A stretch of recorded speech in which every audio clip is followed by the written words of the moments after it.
উৎসবের আবহে আতঙ্ক।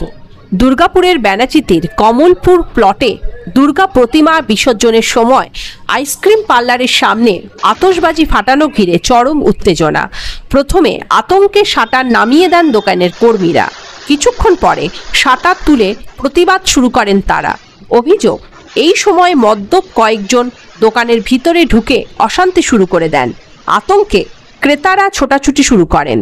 পুরো ঘটনার ভাইরাল সিসিটিভি ফুটেজ ঘিরে শুরু হয়েছে তোলপাড়।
আজকে আমাদের এই অরুণ আইসক্রিম আউটলেটে আমরা সন্ধেবেলায় ঠিক 7:30 8টার সময় আমরা নিজের কাজ করছিলাম।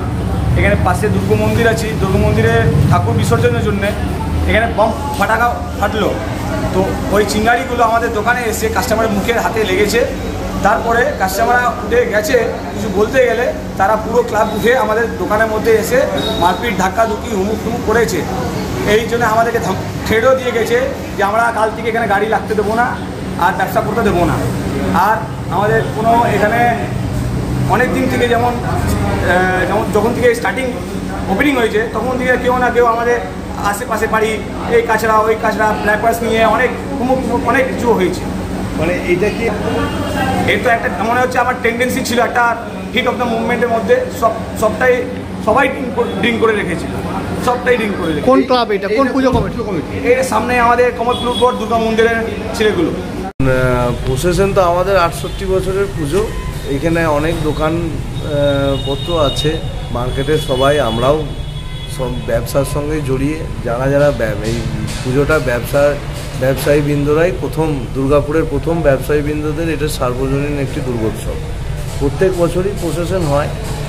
হ্যাঁ, আতশবাজির একটা ঘটনা ঘটেছিল, আতশবাজির দোকানের একটু লেগেছিল, তার জন্য ক্ষমাও চেয়ে নিয়েছিল সবাই, কিন্তু তারপরে ওনাদের রিয়াকশান খুব একটা ভালো ছিল না। ওনারা মহিলাদের সামনেই অসভ্য ভাষায় গালাগালি করেন। তখন কিছু ছেলেপেলেরা উত্তেজিত হয়ে যায়, কিন্তু তারপরেই আমাদের পুজো কমিটির সিনিয়ররা জিনিসটাকে নিয়ন্ত্রণ করেন। দোকান মানে যাতে বাড়াবাড়ি না হয়ে যায় সেই জন্যই দোকানটি শাটারটা 2-3 মিনিটের জন্য বন্ধ রাখে। তারপরে নিয়ন্ত্রণে চলে আসার পরে প্রশাসন এসেছিলেন, প্রশাসন বলেছিলেন যে কালকে, আজকে রাত্রে বিসর্জন হয়ে যাওয়ার পরে কালকে সকালে সবাই বসবে। ইতিমধ্যে এটার ব্যাপারটা ওনারাও পাশের পাড়ারই লোক, এখানে ভাড়া নিয়েছেন, ওনারা বাইরের লোক নন, কিন্তু এইরকম মহিলাদের সামনে ওনাদের এরকম গালাগালি করাটা উচিত হয়নি। কারণ 50, 60, 70 জন ছেলেপিলে ছিল, বিসর্জনের ব্যাপার, একটা ইমোশন কাজ করে। তো যাই হোক, যদি আমাদের কমিটির পক্ষ থেকে ভুল হয়ে থাকে তাহলে আমরাও সেটা ক্ষমা চেয়ে নেবে ওদের কাছে, বা ওদেরও যদি গালাগালিটা করা উচিত হয়নি আমাদের মনে হয়। হ্যাঁ, আমরা এটা বসে অলরেডি ঠিক হয়েও গেছে, আজকে এতক্ষণে থানায় গেছে সবাই। আপনার নাম? আমার নাম কল্যাণ নায়ক, আমি মন্দিরের সদস্য। কল্যাণ নায়ক।